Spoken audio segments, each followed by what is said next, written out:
Yes, y'all. Hey. Ah. Did I turn off my fucking music? Ah. Anyway. All right, yo. Real quick Q&A. Real quick. Got a couple of questions. These are both relating to the SP-1200 or otherwise an MPC doing chops. So I can see if I can answer those questions real quick. So the whole dealio here is, man, is that so I'm talking to two people. One, I've already kind of corresponded with Scott, and I'm talking to you about whether or not you should be buying an SP-1200, right? And my answer to that, you say, you've had an interest, you always want to know, like, what it'd be like to use that as a tool, and that kind of thing. And my answer to you is, like I said, privately, I just kind of want to open this up publicly for other people that are kind of considering whether or not they want to make that kind of investment if they're a producer or a beat maker. And my answer to you is, unless you absolutely have to have an SP or an SP-1200, don't get it. Unless you absolutely have to have it, don't get it, right? It's so expensive right now. It's never going to get cheaper. Don't get it unless you absolutely have to have it. However, if you absolutely have to have it, you better fucking get it right now. Right now. I told my Discs of Tron story where, I'm in the arcade business, and, I've got hundreds of arcade machines, many of which completely unavailable to anyone at any time at this point because they were so rare to begin with that, they never really ever went down in value. They just keep increasing. So Discs of Tron, 2007, I was searching for that arcade machine. They've got an environmental version of it, extra cool. And at that time, it was way above my budget. It was like $2,000, right? And I couldn't afford it. I was just collecting as a hobby. At that point, we hadn't opened up the arcades. And then as the years go by, I keep looking at them on eBay. They're $3,000, $3,500. Eventually, in 2014, when I could afford it, I bought one for $5,500. And I felt, geez, man, I should have bought this when it was less than half the price a couple of years back, but I didn't do it, right? So there I am, fucked. Same thing with the SP-1200. I bought it again, after having gotten rid of it when it was supposed to be valueless back in the 90s. I ended up buying my shit for almost $3,000 and then put money into it. Now I turn around, they're $5,000, they're $7,000, all that kind of stuff. If you're looking at one for $4,500, you better buy that shit because I'm telling you, you look up a Discs of Tron arcade machine on eBay, you find one for sale. I went from when they were $2,000, $4,000, $5,500. I started seeing them go up to 10, 11, 12, and now they don't exist. They don't exist. People that got them are keeping them, right? You can't get them anymore. So if you think I'm not a great producer, I keep saying that. The only reason I use that SP is because I have to, because it's so much of a value add to my experience. It helps me be creative with the limitations, the way the swing is. I love it so much. That extra love for it kind of helps me kind of get through and make some listenable banging beats, man. Without it, I wouldn't fuck with it. The machine, you see what I do to that machine. I'll do that to any one of these MIDI control devices. I just wouldn't do it. I'd do something else with my time. You know what I mean? You get away from what I love when you start using those computers. So that brings me to the second question. And I don't want to pronounce your name wrong because I know you're a regular viewer, at least recently. Dewani, I apologize if that's wrong. But you're talking about the popping that you're getting when you're sampling stuff. And then you sent me some audio to my email, right? So I just want to kind of get into that a little bit about, what that could mean. There's a couple of ideas that I have there. So Alien Pumpkinhead, peace, Rich. Good to see you, man. I've been doing some some MPC 3000 videos, by the way. You see that I've been trying to get adjusted with it and get comfortable with it. I got a couple of them up now. So anyway, back to the chops. What you showed me on your emails, like a couple of like bass lines, you know what I mean? And, I'm not going to play it here publicly because I don't know if you want to share it or whatever, but I'm just going to tell you my thoughts on it. I'm hearing the pops at the end of the chops, almost as if like when you're playing a bass line and sometimes you don't chop the end of it off at just the right spot, you're hearing the very, very, very beginning of the next sound movement in that sound, and you got to get rid of it. You got to get rid of the end of it. So it's a whole art to chopping it right at the exact spot. Peace, man. Yeah. And this is live, so I'll be, this is just a real quick one. You know what I mean? So I'll be back on with some real videos. So anyway, when you're hearing that chop, and and when I'm using all this equipment, I'm looking at numbers. I'm looking at zeros, and I'm looking at where it starts and where it ends. You got to be very, very, very precise. Sometimes down to the digit of where it starts and where it ends in an SP-1200, because there's a finite amount of sequencing options. Like if you throw in that pad, you hit the pad at a certain time, Sometimes it's just it. That's the only slot for it. So you're going to have to go to the beginning of that sample and chip away at it or add some. That's why I always leave a little buffer, a couple of seconds of buffer, not seconds, but a couple little bit of buffer at the beginning of each sample. So when I get into sequencing, if it turns out I need a little bit more of that beginning, it doesn't, just because it sounds like it's hitting on one exactly doesn't mean that it's going to fit into your damn sequence, right? So when I'm listening to your chops, the only advice I can give you is based on what I know, and what I know is I take my chops. I grew up before we started sampling things, one sample, and then the machine turns it into 16 samples. I was an old man before they had that feature. You know what I mean? So I never chop that way. I sample one little thing at a time. You saw what I did in that 3000. I took one sample and I chopped it up. I hated every minute of it. I would rather next time I'm going to go back and sample it 7 times. It's just what I'm used to. You know what I mean? And it also gives me this full control. I feel like every step of the way, I'm somewhat engineering, or I'm a technician at least behind every sound. I take every sound, I name it, I cherish it, I love it, I kiss it on the forehead before it goes to bed at night.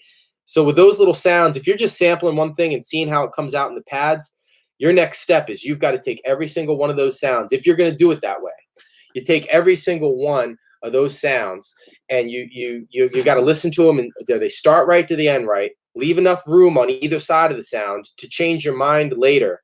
So that way, when you get into your sequencing, peace. Yeah. So that's what I'm talking about with the pops. It could be the product of two things. It could either be because you sampled it too hot and it's distorting a little bit, right? And the sound is distorting. And I'll like I said, I think the best thing to do this live video here, if you've got other questions, guys, if you're watching this after the fact, or if you've got other questions, please send me your questions here in this video, right? And we'll just do kind of a continuation thing. So I can spend a couple days, look at your questions, consider them, and then maybe go live again for another half hour and answer some of them, right? Use machine. I don't let it chop for me. Yeah, and look, by the way, all the shit talking I do and all the joking around about the machine, look, you're perfectly capable of making a good beat with a machine. That's just me being like, an old guy that can afford to throw around an old machine and make jokes, because I'm never going to use it again and I'm not going to try to sell it for $100. So I'm just joking around, man. I know you can use a machine to make a good beat. I'm not that, beyond, the ledge where I don't know that. So you can do it. You'll be fine. It's just a matter of using that equipment and the specifications of that equipment to get to the end result you're looking for. So back to the chops, right? They could be getting a little bit distorted if you're taking them in too hot, if you're taking in the sound too hot. I sample at least like 80% of everything that I sample directly from a turntable, right? Every once in a while, last 6 months or a year, I've been taking my records and I've been speeding them up and I've been taking them to the computer and putting them in a folder. So that way I can kind of do that ahead of time and then more easily click and, and play the sample instead of having to use my turntable. So that way, if I'm planning some sessions, I can get a folder full of my old records. And, sometimes I don't sample off of YouTube. The quality is just not good enough most of the time. And also, when you're sampling something that's being output from a computer, I don't have the technical language to tell you why, but the quality of the music always ends up sounding like different in a digital way. Just you can't get that same warm feel exactly. So I try to sample from an external device. If you're taking it all into those pads, if you're taking it all in there, and you're taking it hot, you got to take it a little bit lower. You know what I mean? Because the pop could be coming from that. The other place a pop could be coming from is, like I told you before, is like the vinyl. So if you have an old vinyl or record, but I'm not getting the impression that that's where you're taking it from. I could be wrong. But the other thing is like I said, each individual sample needs to be catered to, right? So if you have that 16 pads, oh, this sounds kind of good. That's the mistake the youngins. The problem is that their whole breakfast has been served for them. So they don't realize. So back in the day when we used to have to take every single sample individually, every kick, every snare, every hi-hat, everything, we would we would sit and work on each one individually. So a lot would come out of that. Now that the machines are chopping these things up into 16 or more pieces for you, it's less likely you're going to have to go through that labor of listening to every sound very carefully, right? So the whole thing is that, you could be missing little things at the end that you got to trim off that end. You got to trim off that beginning. The pop could just be a product of a bass line where the next note of that bass line is coming in, and the only thing that's there is just a fraction of the next note, and it comes off audio like a pop. Other things that happen, like in the SP-1200, which I know you're using like an MPC 5000, I think. Other things that happen too, like in SPs, sometimes when there's no sound in a pad, you press it and it just makes a little pop. That happens. So I don't know if that's what I don't think that's what you're dealing with, but hopefully that's helpful. Two things I would try is record your samples into the machine a little bit lower. If you're not actually recording samples and you're just dragging WAV files in, to be honest with you, man, it's like kind of like that starts to go beyond like culturally where I even want to venture guesses. You know what I mean? Because it's not what I would do. It's like that's not how I would do it. I wouldn't build the house that way. You know what I mean? So I don't know how to help solve those problems. But if you're doing it the right way, or like I said, other people can do that. It's not, my way is not the right way, but to me it's the right way because I can't help you with the other way. You know what I mean? So I don't really know what to do in terms of that. Yeah. Element keyboards are very similar to SPs. Yeah, man. They're big, and you guys are talking about the EMU keyboards. Use some vinyl, man, and like look.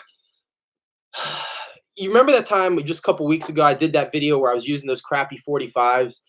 I think that's a really good exercise, man. You just get a couple like almost impossible to sample records, and then you find out like what's in here, like how you can use those sounds to create a hip hop kind of vibe. And it doesn't have to be a usable beat. I would never consider ever publishing any of that stuff. And like I said before, my advice to you on this is going to be limited. And the other thing you might want to mention is I've got published music and like vinyl and all that, but I'm not by any means a successful producer. So there's other producers that are going to be able to tell you more about that, So I guess 101 stuff is just like those things, those little audio sounds. It's a son of a bitch. And, that's what I think the biggest problem with these old school samplers is that you hit a wall that other people can't help you through because you're working sometimes with multiple different machines using different settings with different guts to the machines. So the non-uniformity of it in 2019 could be a challenge in itself. You should tell people to hit the bell icon next to your subscribe button so they get notified. Oh, peace, man. Yeah. If you guys are interested in this and you want to hear more about this or stay in the loop, obviously, since my kids got a little bit older, I've had more time to get back to YouTube, and I don't plan on stopping. I'm hoping to, to produce at least 2 to 3 videos a week, whether it be live or not. So hit that bell icon, subscribe if you haven't already subscribed.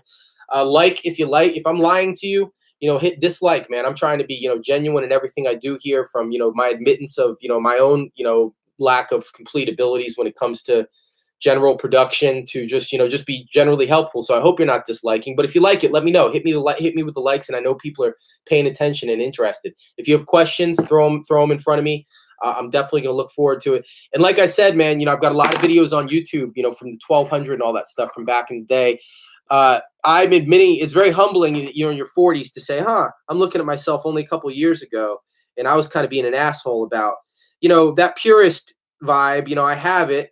And, I think all this stuff is, I think that my way is the right way and everybody else is wrong. But I'm trying to look beyond that nowadays and trying to be more open-minded to the fact that some of this equipment is just simply becoming extinct.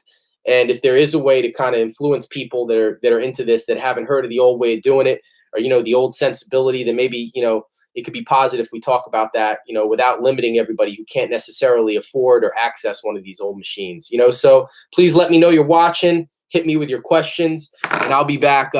I'll be back shortly. Oh, sorry, man. Battling these bars.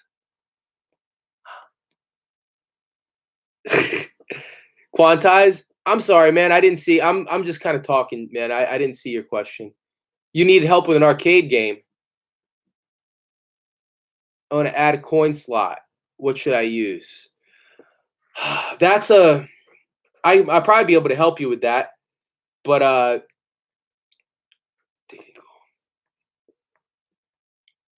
yeah, no, you're right, man. Sampling from, like I said, I'm still a purist at heart, but the fact is that turns a lot of people off. If they're 20 or 25 and they have no idea what the hell we're talking about, I still feel that way, G. You know what I mean? But at the same time, I still feel that way about it. It should be sampled from records. It should be done a certain way. But at the same time, man, it's just like, there's certain traditions we're not going to be able to pass on. So I want to show you and demonstrate what I do. And if you can find a way to take some of that stuff, not me personally, but what we used to do collectively in the 90s, and kind of like add that to your paint box, that'd be a good thing, I think, so that's what I'm trying to do. But yeah, sorry, I will answer your questions, man, about the arcade thing. It's a long explanation. I'd have to see pictures of your setup. I'd have to see. It's completely possible to add a coin door or add a coin mechanism. You do that stuff all the time. In that realm. But give me if you don't mind, either email me at lovblog@gmail.com. Send me something. Send me a picture of what you're doing, or maybe an explanation, and I'll see if I can't give you like a proper response to that. Nah, man, I'm not ignoring you, G. I just yeah. This I just kind of like bounce back and forth a little bit.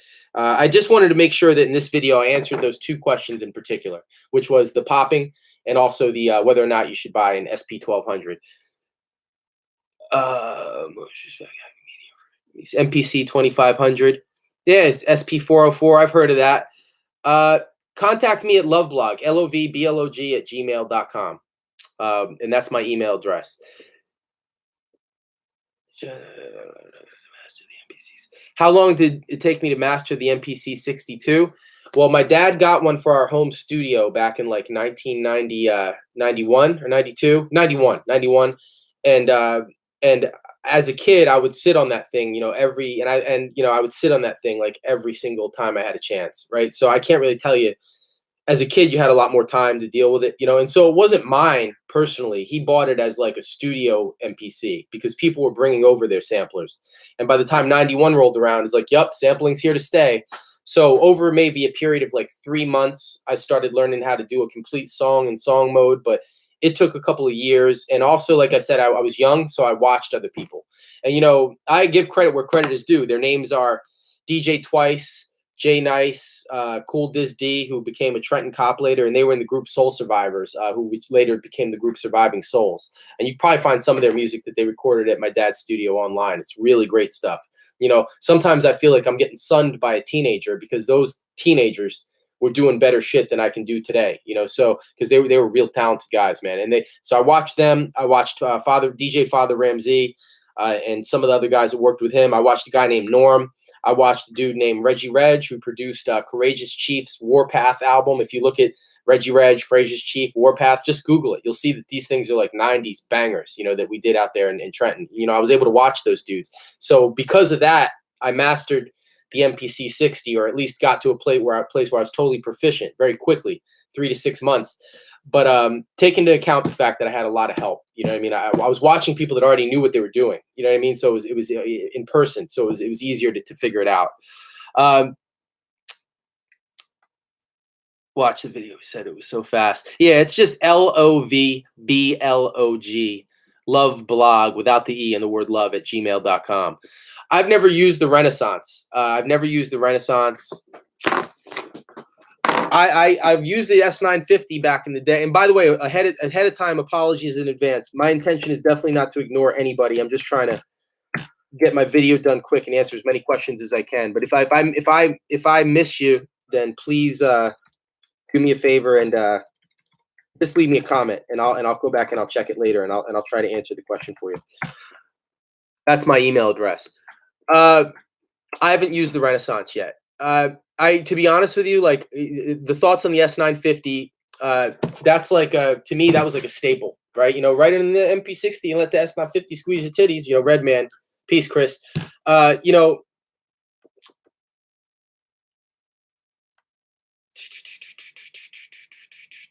Was it sampling the same thing with the SP-1200? No, that somebody left an SP-12 turbo over our house, over our studio.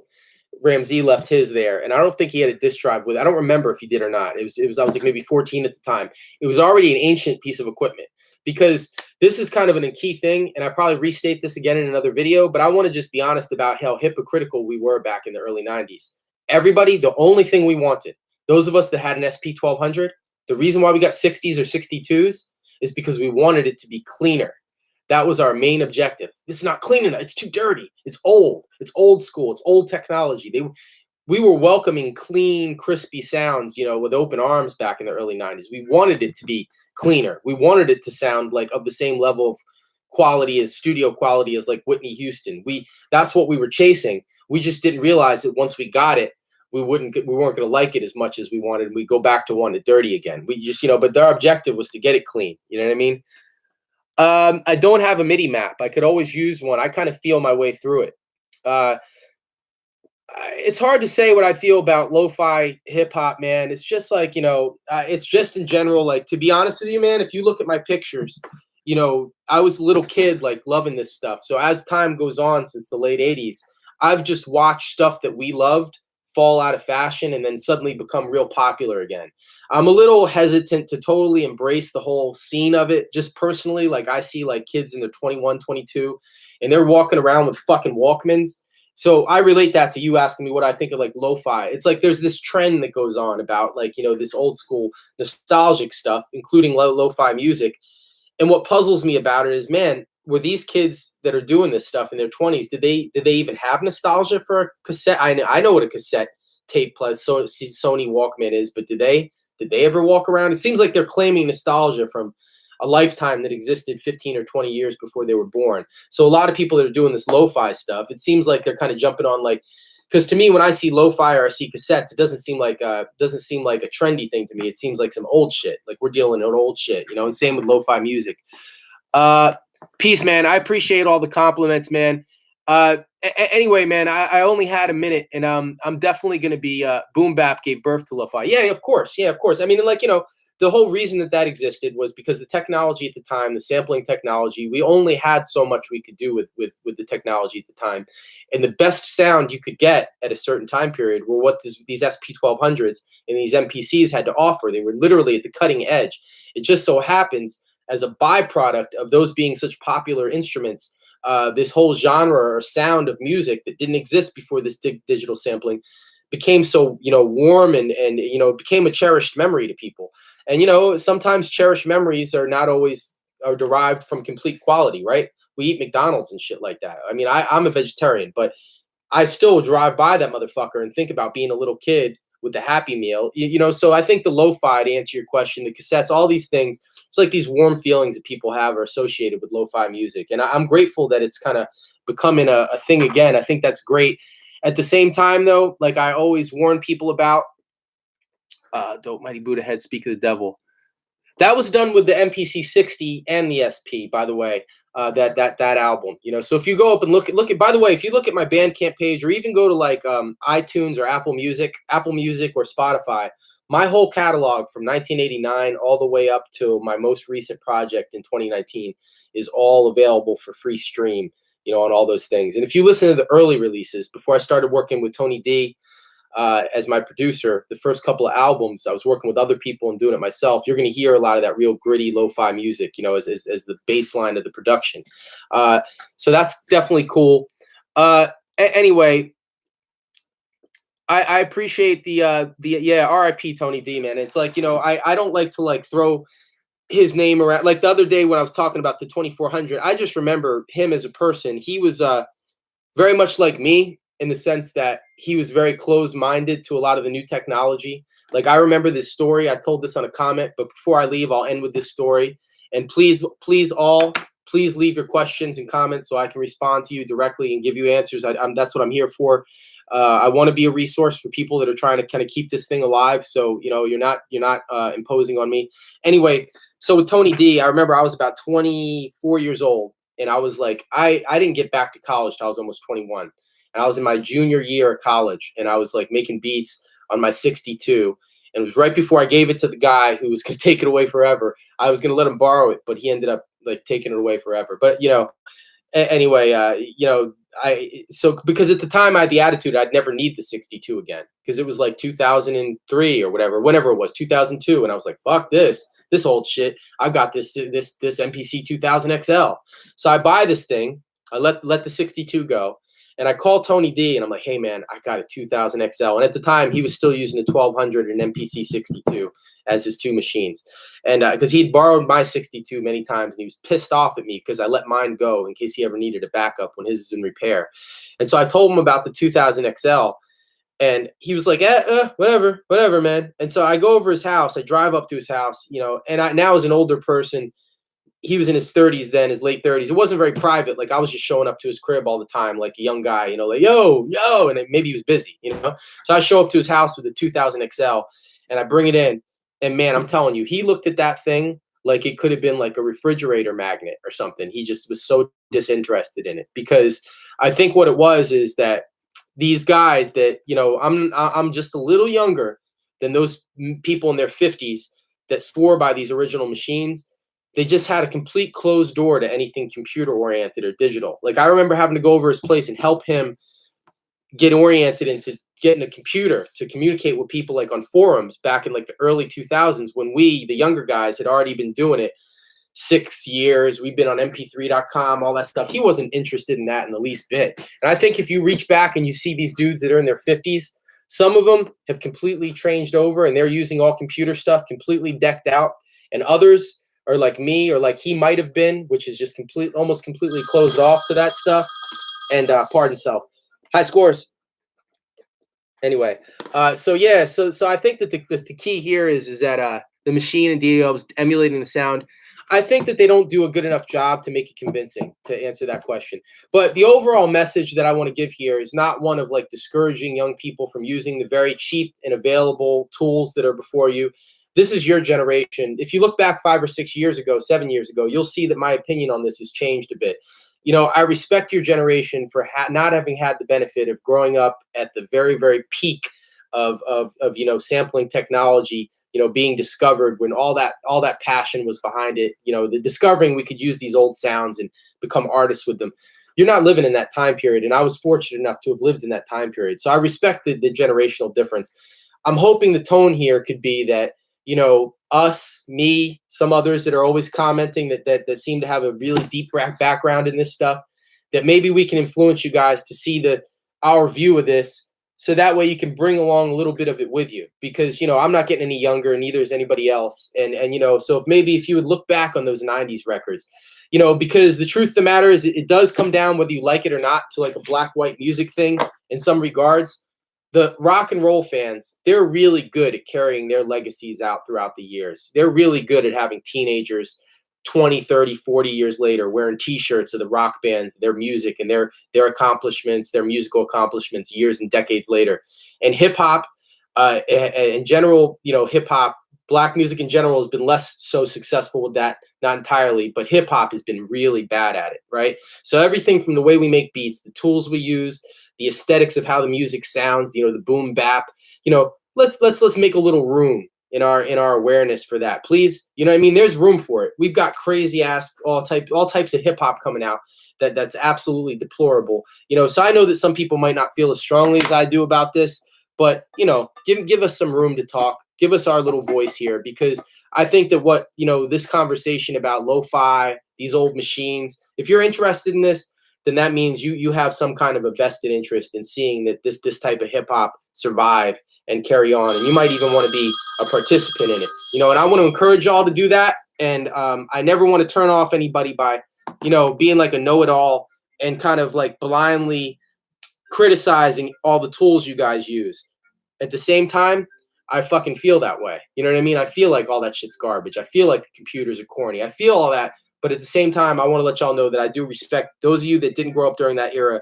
Let's get y'all on board with anything you might not know, and you know, open up a lane so young people can get really interested in this, because that need for that sound, that kick, you know, that hit, that passionate hip hop music, that boom bap, that's still there. How much music theory do I know? Not much. Not much.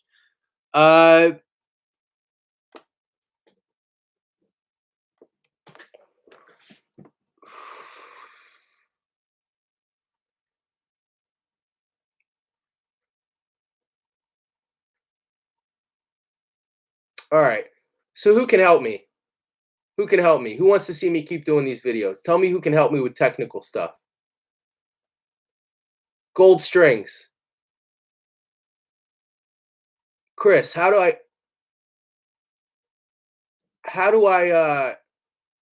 can I get some information? You know how I'm bad with computers.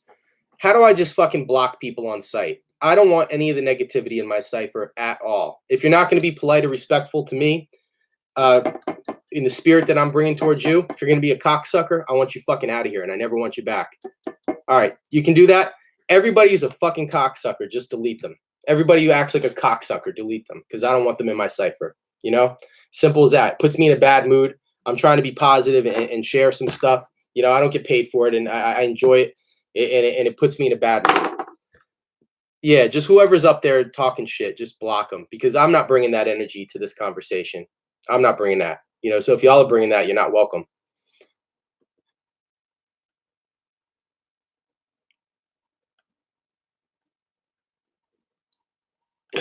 Cool. Yeah. I just because man, I'm trying to have fun with this stuff. Blah blah blah. If I'm talking too much deep, tune out. Because for every time I'm talking, I'm also spending a lot of time pointing the camera at a machine and doing my best to articulate technical stuff too. There's got to be a balance there. Uh, Kids is good, man. Kids is good. But yeah, man. I got to get back to the Black Operations soldiers, and let me see if I can't get to anything else before I dash. I do use my ears, man. That's it, And like I said, it's like a peanut butter and jelly kind of thing, where it's like I just kind of like make it. I try my best to evaluate it just using ears, and I know people that have musical theory, that are really good, a lot better than I am. Dude, I work with Raiden. If you want to look up Metal Gear Solid, Raiden, he's somebody I work with really often, and he's got like he doesn't take as many risks with his production, like like he might not, but at the same time, man, he's got that technical training, and then when I show him a sample or a loop, it seems like that quick he can bounce it back to me with either an answer or like he can realign something for me, and and vice versa. I help with some things too, but for the most part, when it comes to that technical stuff, I learned, not self-taught, but taught by other people who didn't know music theory, if that makes sense to you. 242 quantize a Tascam. Yeah. Sent. You ever own a Tascam? I got a picture of the one we owned. It was a 1-inch reel tape, the 1-inch, so it covered 16 tracks over a mixing board.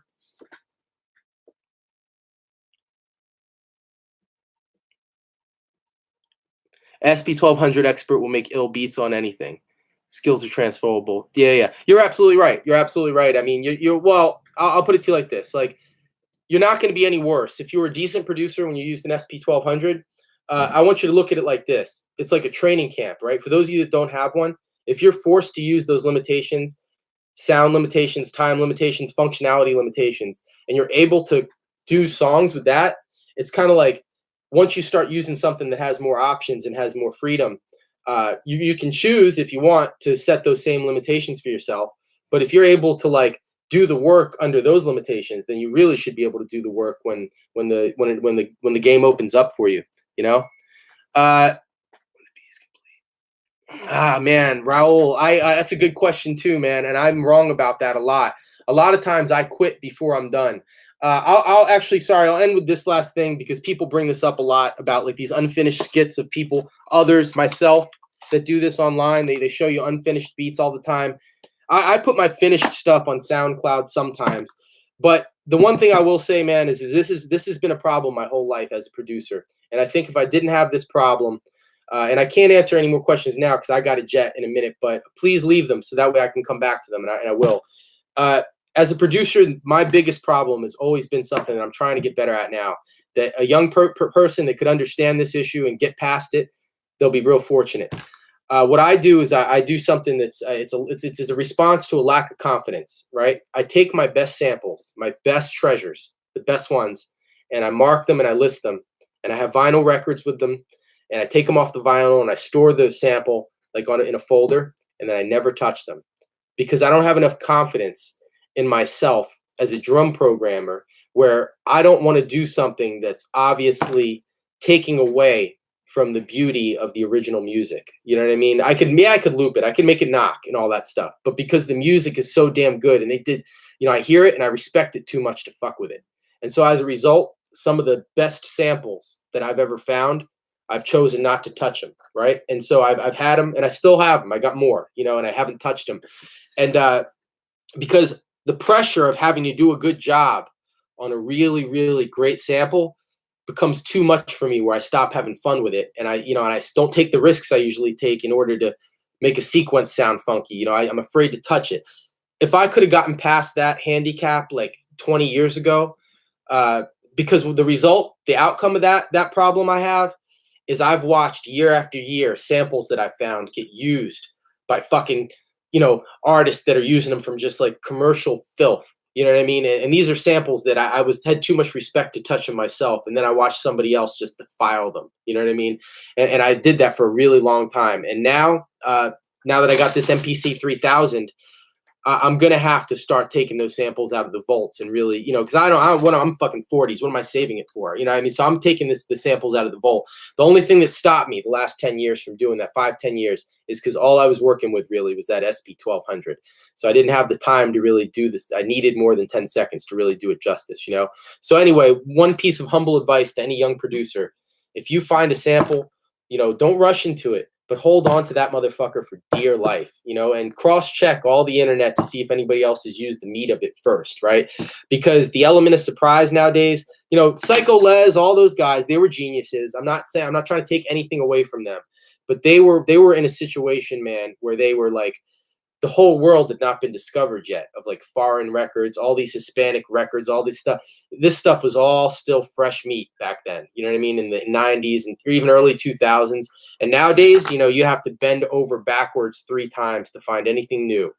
You have to go to the weirdest corners of the earth. And as a result, the production doesn't sound like love and soul and all that shit, because the first place we looked was jazz, soul, and funk, right? It doesn't sound like that anymore. It sounds like weird shit half the time, underground shit, because that's what we're taking, weird ass records. That's all that's left half the time, man. I love the Beat Nuts, man. Those guys they were one of those groups, man, where they were just not afraid to fuck with a sample. They didn't care if that shit sounded like a goddamn quinceañera. They would take the sample, they'd make the shit hot. Anyway, I got to be out, guys. If you got questions, please leave them below. Also, one last thing I want to leave you with. I'm going to be dealing a lot in different topics, mainly related to music. If you've got any topics or any questions you want answered, but more importantly, like general topics related to production or even other stuff you want covered, please leave it below, and I'll address it as soon as I can. Thanks for, I noticed ever since I got back on YouTube, I've picked up a recent surge of followers that I'd had back in the day after many years away. So thank you for that, guys. I appreciate the likes, appreciate the comments, appreciate the subscriptions. All right, y'all, I'm out. Peace.